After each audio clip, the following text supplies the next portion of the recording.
Before I start, I just want to apologize for being slow on this one. I had a bunch of things going on and I did plan to get this out before their Wooting 2 Kickstarter campaign finished, and this World Cup prediction for laughs is now completely irrelevant as Belgium decided to lose against France. Anyway, today we're going to paint this Wooting 1 analog mechanical keyboard. The Wooting 1 is their 10 keyless keyboard, but they will soon have the Wooting 2, which will be their full sized. It's quite a simple design. We have an all black aesthetic with an aluminium top mounting plate and a plastic base, subsequently making the keyboard quite light. The keycaps aren't the best, being thin 1mm ABS caps that are coated in black and then laser etched, plus their massive fingerprint magnets with their matte black finish. Of course, the main attraction are the Flaretech analog key switches, in which can sense how far the key has been pushed down. My one is decked out with their light linear switch, and they're actually quite smooth, but they're quite wobbly with the top housing being a bit too loose, and there is movement between the switch and the plate, so hopefully the paint can help with that just a bit. It's not the greatest typing experience as it feels quite empty and hollow to me, but we'll try and help that later.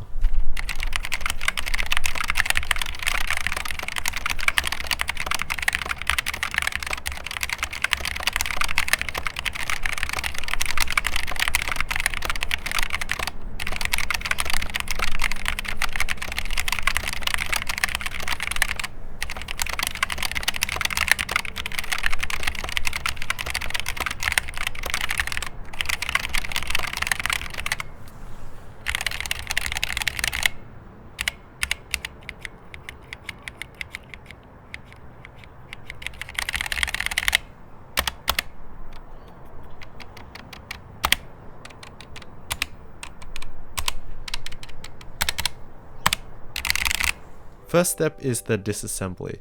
The keyboard is simply held together by a couple of Phillips head screws, and since we're painting the plate, we're going to have to remove all the keycaps.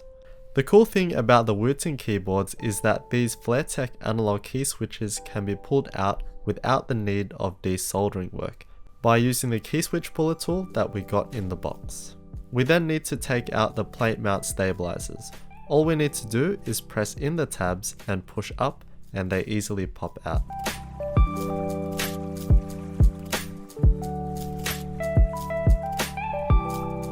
So here's the empty aluminium plate in which is anodized in black. I'm not some paint expert, so I'm not exactly sure what the go is with painting over anodized aluminium. I've read that it's not the best for paint adhesion for various reasons, so if you were to spray paint it directly, it potentially may not stick well depending on the can you use. I tried to sand it with 240 grit wet and dry sandpaper to rough it up a bit and get rid of the finish, but it wasn't doing a whole lot, so I kind of just stopped and went straight to priming.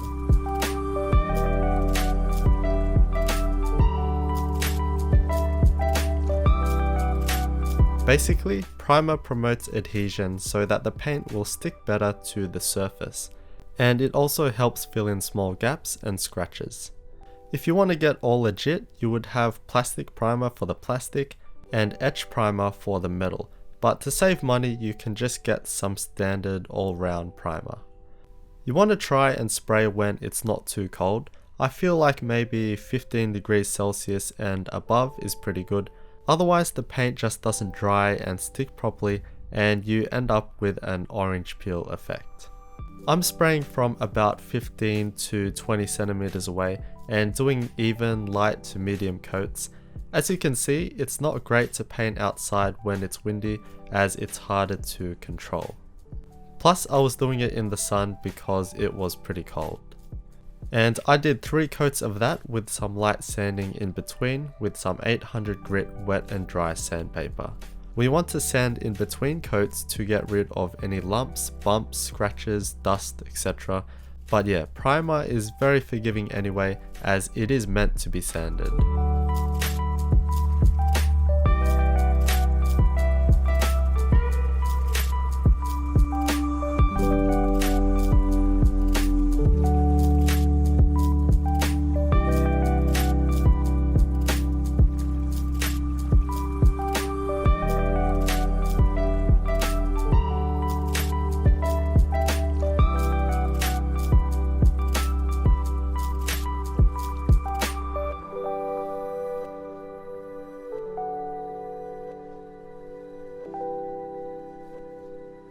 Okay, so now to the actual color paint.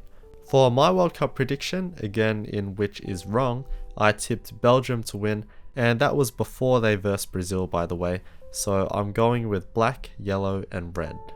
Painting is much the same as with primer. I have different brands of paint here, just basically what I had. Try not to get the cheapest paint possible, as there is a difference in performance. The easiest finish is a textured satin finish.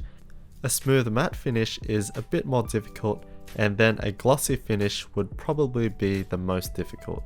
With this, I'm just going to go with a simple textured satin finish. Again, I'm about 15 to 30 centimeters away and doing light to medium passes. It's always better to underspray than to overspray, so don't go hard too quick, otherwise you'll just give yourself more sanding to do.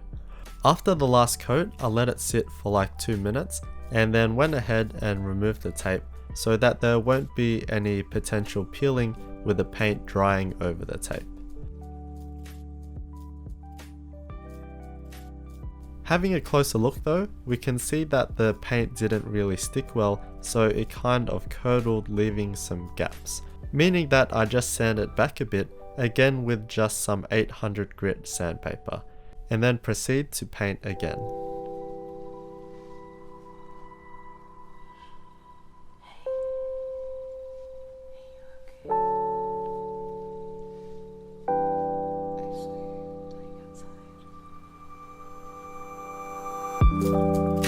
The red can of paint is an example of a more expensive paint and shows how much easier it goes on. It's much more even and colours the surface quicker.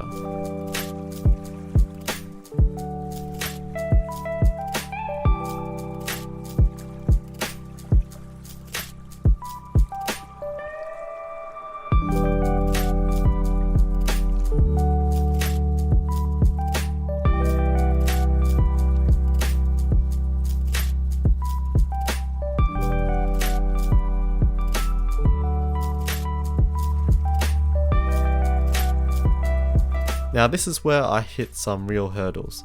First of all, the yellow can of paint was absolutely rubbish.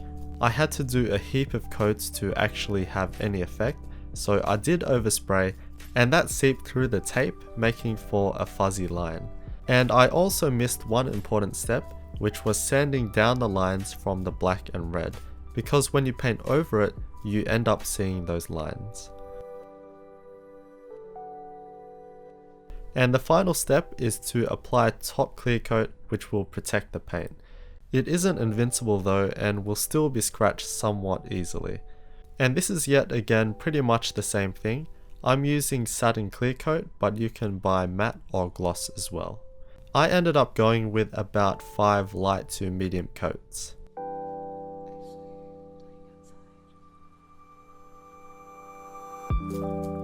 Now to the bottom piece. It's quite a complicated shell, especially with the cable routing channel, and this isn't ideal for painting, as you can end up with paint buildup if you truly try to cover everything.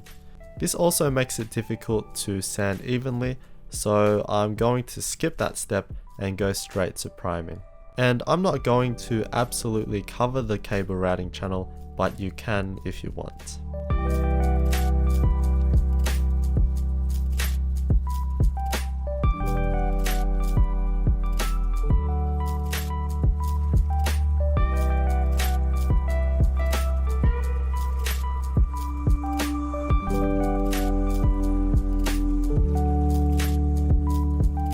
For the colour, I'm going with gold, in which they unfortunately did not acquire, but you get the theme. Metallic paints tend to be the easiest to use in my opinion, as the speckles and stuff kind of hide imperfections.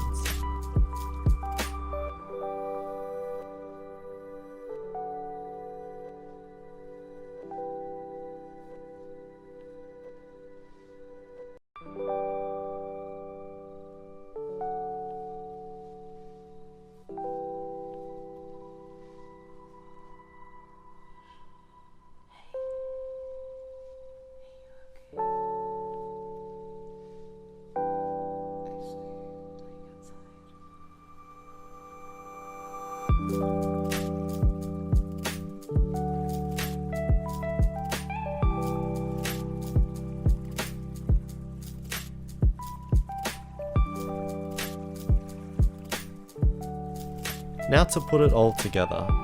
Before I mentioned that it felt quite empty and hollow when typing, one thing that some keyboards have to help with that is foam on the inside.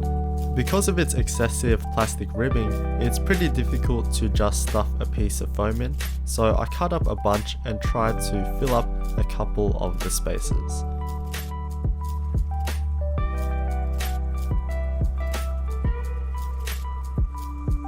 All of the silver screws are used to secure the USB port and the PCB to the plastic shell, and the black screws are for the top.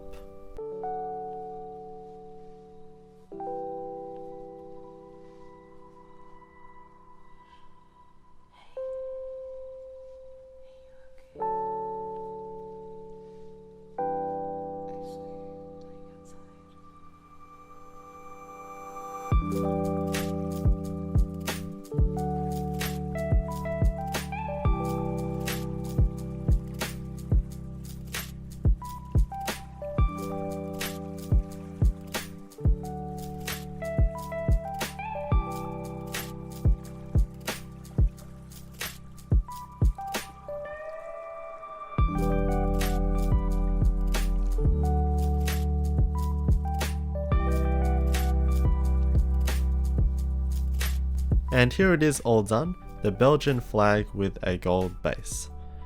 Because of time, I'm not very pleased with the actual finish. Be patient and take your time and you will get better results. So I kind of failed in being an actual guide. The can of yellow paint was absolute rubbish and I had to apply quite a bit of it, so it has an ugly orange peel look, but the black and red look and feel great besides that little chip. Again, painting is all about patience and that's not something I had. The gold base turned out great though. I wasn't going for aesthetics at all with this paint job, but the gold doesn't actually look too bad with the Belgian flag. The loop stabilizers make a huge difference because out of the box they're pretty bad. I'm not 100% sure if the foam made much of a difference. I just can't remember exactly how it felt in comparison, but at the moment it doesn't feel too bad when typing now. I feel that the bottom out feels more solid. I think it's just the keycaps holding it back, plus they get dusty and oily real quick, which is annoying.